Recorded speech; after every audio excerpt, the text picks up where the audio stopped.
Bienvenue à tous, mesdames, messieurs, et merci de nous rejoindre. Qu'ils vous souviennent, tel un enfant ayant enfreint aux principes basiques régissant la vie communautaire de son appartenance, voilà, l'OFPRA.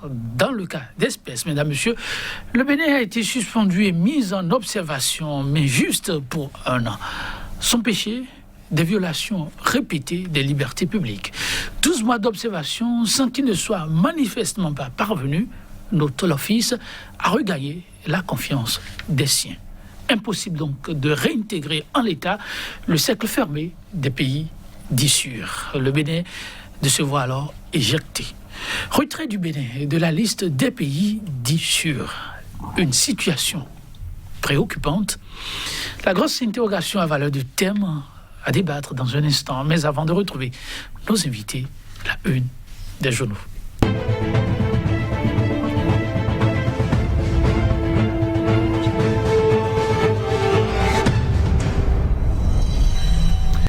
Oui, déjà jeudi avec le déchaîné du jeudi, oui, qui, pour nous aider à parcourir le quotidien de ce jour, Landry Salanon, fidèle au poste. Landry Salanon, bonjour. Bonjour, Joël Etonji. Alors, un jeudi, j'imagine, un peu exceptionnel. Un sujet qui, dans la nuit d'hier, a commencé, dans la journée, a commencé à faire grand bruit, j'imagine, le dossier ANAT. Là, oui, n'est-ce pas? Oui, et c'est un rapport saisissant des auditeurs sur la gestion 2007-2020, disons de l'Agence nationale des transports terrestres qui attise, j'allais dire captive les journaux dans leur parution. D'ailleurs, la quasi-totalité des parutions de ce jeudi. On parle d'un gap financier de 13,6 milliards de francs CFA sur une gestion de 5 années. Les journaux reviennent évidemment sur le rapport de l'audit qui a été donc adopté, présenté en Conseil des ministres. C'était donc ce mercredi. Des poursuites judiciaires sont donc enclenchées. Puis des détails qui, à la limite, révèlent donc de l'insolite. On y revient dans un instant, Joël Etonji. Également, dans la presse, vous parlez du déchaîné de jeudi qui trouve l'hebdomadaire satirique à la fois des mots et des images pour illustrer un peu la cherté de la vie depuis plusieurs mois. Alors, évidemment, les sollicitations des mandants, des populations face évidemment aux députés. On découvrira dans un instant la une du déchaîné du jeudi. Puis, certains journaux également qui s'interrogent sur un peu les libertés publiques sous le régime de la rupture. Est-ce qu'évidemment, à la fin, beaucoup d'interrogations en tout cas dans la presse ce matin. Merci à vous, Landry Salanon. On va donc y aller. On démarre avec quelque chose. Nous démarrons avec le matinal. Le matinal qui nous parle d'audit sur la période 2016-2020 au niveau de l'ANAT. Il s'agit de l'Agence nationale des transports terrestres. Le quotidien nous dit qu'il y a de graves irrégularités qui sont donc constatées au niveau de cette agence. On parle d'un gap financier de 13,6 milliards de francs CFA. Le quotidien de service public La Nation reste toujours dans la même actualité. Il parle de son côté de mauvaise gestion au niveau de l'ANAT. 13,6 milliards de francs CFA de manque à gagner. Il y a déjà des sanctions, nous rappelle le journal de service public. Et le quotidien Palmarès qui parle de son côté de cette mission d'audit à l'Agence nationale des transports terrestres. Pour le quotidien, le siphonnage de plus de 13 milliards de francs CFA entre 2016 et 2020. La gestion de l'ancien directeur général Thomas Agbeva est donc indexée selon le quotidien. Et au journal L'Informateur, en tout cas de nous apporter des précisions. Pour lui, parlant de ce scandale, Thomas Agbeva et puis 9 cadres de l'ANAT seraient donc en garde à vue, nous dit le journal. Le quotidien qui parle également de 2646 véhicules illégalement immatriculés. Leurs propriétaires et puis les différents transitaires sont donc recherchés. On rappelle d'ailleurs que le Conseil des ministres, en sa séance, a évidemment instruit le ministre de la Justice afin d'engager des poursuites contre les propriétaires de ces 2646 véhicules immatriculés sans être dédouanés. Et au quotidien Fraternité de conclure en tout cas sur toujours ce dossier malversation à l'ANAT. Pour le journal, la corruption à la peau dure, talent en tout cas est tout de même déterminée selon le quotidien qui parle aussi de son côté de plus de 13 milliards de francs CFA détournés. Pour le journal, il y a nécessité de généraliser les différents audits. Et l'Éco-Info de son côté, qui dit avoir tout de même prévenu l'opinion publique. Affaire Anat, le journal L'Éco-Info l'a déjà révélé en 2019, en tout cas selon le quotidien, qui samedi, si on nous avait écouté, le pays n'allait donc pas tomber dans ce trou de milliards des manques à gagner estimés à 13,6 milliards de francs CFA, dont 12,1 milliards de francs CFA au titre de présomption de fraude dans le cadre de la gestion des opérations d'immatriculation. On change de sujet avec Promédia. Promédia qui revient sur les libertés publiques, notamment et la politique au Bénin. Le quotidien qui s'interroge, est-ce que c'est le requiem ?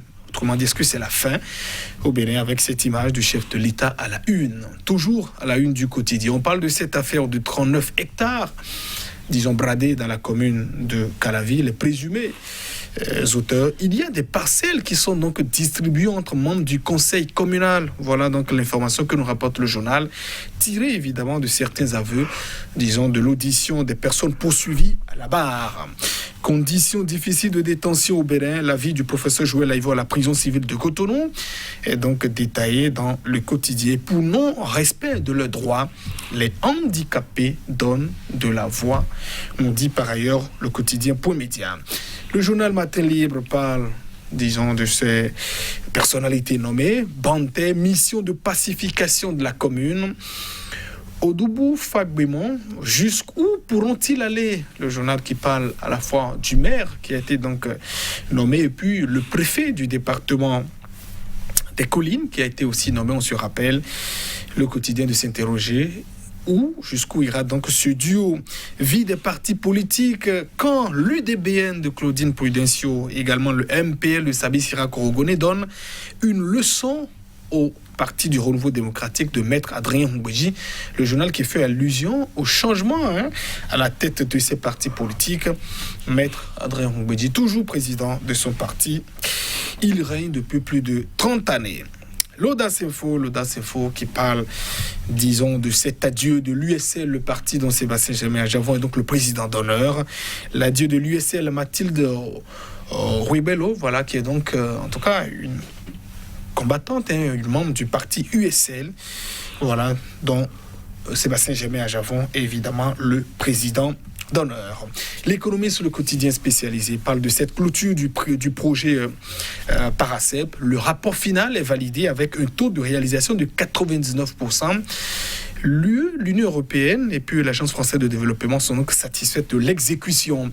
Et au niveau de la banque numérique, le groupe Ecobank propose un nouveau service via l'application WhatsApp, nous renseigne par ailleurs le journal spécialisé. Et on boucle, comme il est d'ailleurs de tradition, avec le déchaîné du jeudi, qui s'intéresse à la cherté, disons, de la vie ces derniers jours. C'est dur partout, s'exclame le quotidien, qui nous rapporte ces conversations entre des populations et puis également un député. Et aux populations, les électeurs potentiels, de dire aux députés, à Ocho, à Honorable, voilà, aidez-nous, nous n'avons rien à manger.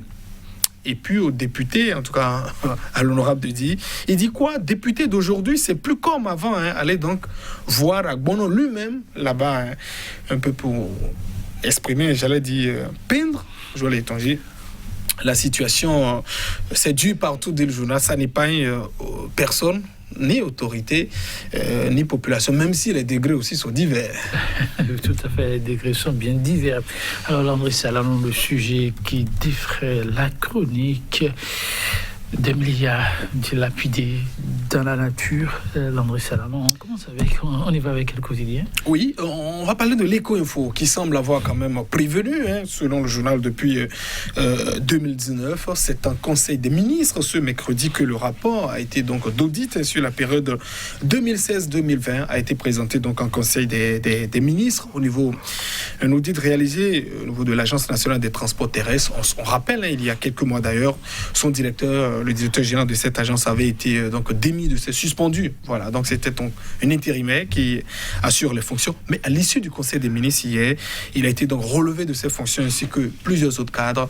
10 au total pour le moment sont donc arrêtés. Voilà, sous réserve en tout cas d'avoir les dernières informations. Le directeur général de l'ANAT aussi, Thomas Abeba, en tout cas pour les informations que nous avons pour le moment, est-ce qu'il est gardé à vue pour le moment ou pas? Mais en tout cas, le Conseil des ministres a donc demandé de poursuites judiciaires. On voudrait rappeler, en tout cas, je veux rappeler donc à cet entame en disant, c'est vrai, c'est un rapport d'audit, mais nullement, par exemple, ce rapport ne lit le juge. Ça peut donc être juste un instrument de renseignement pour poursuivre, mais le juge n'est donc pas lié. Le juge, n'est donc pas lié, parce qu'il faut encore, il faut le préciser, toutes les personnes qui sont donc poursuivies sont donc présumés innocents jusqu'à ce que la preuve de leur culpabilité ne soit donc établie au cours d'un procès public auquel ils auront donc présenté leurs différents moyens de défense. Donc ce sont des personnes présumées innocentes. Tout de même, le rapport de cet audit est quand même saisissant, parce qu'on parle quand même d'un gap de 13,6 milliards de francs CFA. Ça fait 13 600 millions de francs CFA, je l'ai dit, ça n'est pas rien. Sous cette rupture, on nous dit par exemple qu'il y a 2646 véhicules qui ont donc été immatriculés sans être dédouanés. On connaît évidemment la procédure. Quand vous avez donc un véhicule, il faut évidemment procéder donc au dédouanement du véhicule avant, avec les reçus, les pièces comptables, aller au niveau de cette direction du national des transports terrestres pour faire immatriculer votre véhicule. Que s'est-il évidemment passé? Le rapport nous parle également, nous dit que ce gap a donc entraîné ces immatriculations frauduleuses ont donc occasionné un gap de 12,1 milliards de francs CFA. Toujours parlant des irrégularités, par exemple, on nous dit qu'il y a eu des pratiques de rançonnement systématique de 2000 francs CFA que les citoyens payaient quand on devrait donc apposer les plaques au niveau des véhicules, également de leur engin à 2 roues, alors même que c'était donc gratuit. Autrement dit, si les frais étaient donc payés, il n'y avait plus de fonds de 2000 francs qui soient donc payés. Donc, cela allait systématiquement dans d'autres poches sans que les reçus ne soient donc délivrés. On dit que ce gap, donc, ces 2000 francs perçus ont donc entraîné un gap de 145 millions de francs CFA. Et puis, une autre portion du rapport est quand même à la limite un peu intrigante. On parle aussi d'une dotation en boisson au profit de l'ensemble des agents ayant donc un rang de directeur pour le montant, tenez-vous bien tranquille, de 34 413 645 francs CFA sur une période de 2016 à 2020. Alors juste un petit calcul, c'est-à-dire si on prend par exemple le Bénin en fixant le litre de bière par exemple à 1000 francs, je vous l'ai dit, c'est-à-dire sur une période de 5 ans, les agents ayant donc rang de directeur, si c'était donc de la bière, ont consommé 34 000 litres de bière en 5 ans. Alors donc, de prime en tout cas allouée pour prendre de la bière, de la boisson, je suppose que c'est de la bière. C'est quand même... et ils sont debout. Voilà, estimez-vous. Bon, c'est quand même très touchant de savoir qu'au niveau d'une agence que l'on positionne comme ça, qu'il y a autant de choses qui soient faites. Mais quelles sont les leçons qu'il faut tirer? Parce que je rappelle une fois encore, la justice essaiera donc d'éclaircir tout cela, pas forcément les personnes, il peut peut-être y avoir des gens qui soient innocentés, ainsi de suite. On verra tout cela peut-être à l'issue de la procédure. Mais il faut quand même que la rupture puisse tirer donc des leçons de ce qui arrive. Cela voudrait dire, par exemple, qu'on a beau créer la criette, on a beau mettre les gens en prison, on a beau tout faire, ça ne règle pas la question. Autrement dit, il faut avoir des cadres compétents, intègres à la tête des différentes agences. Et ce qui est donc essentiel, c'est donc l'éducation. C'est enseigner aux gens que le bien public, on ne doit pouvoir pas le toucher. Je rappellerai toujours cet exemple. Vous allez donc aux États-Unis, la peine de mort, selon les scientifiques, les experts, n'a jamais rien réglé. Il sait que ça passe sous sa case. Si je tue, je vais donc en prison. Si je ne fais pas, peut-être que je m'en sors bien. On s'est rendu finalement compte que la prison ne règle pas le problème. D'où je voudrais quand même faire aussi le parallèle et dire, c'est vrai, nous sortons d'une élection un peu plus difficile. Vous avez beaucoup de gens qui sont séparés de leurs parents en prison. Ça ne règle pas le problème. Il faut à la fois éduquer au bien public. Ce serait un travail de longue haleine. Merci Landry Salanon. Oui, l'éducation, la mère de toutes choses. On se dit à demain, mesdames et messieurs, pour découvrir d'autres sujets.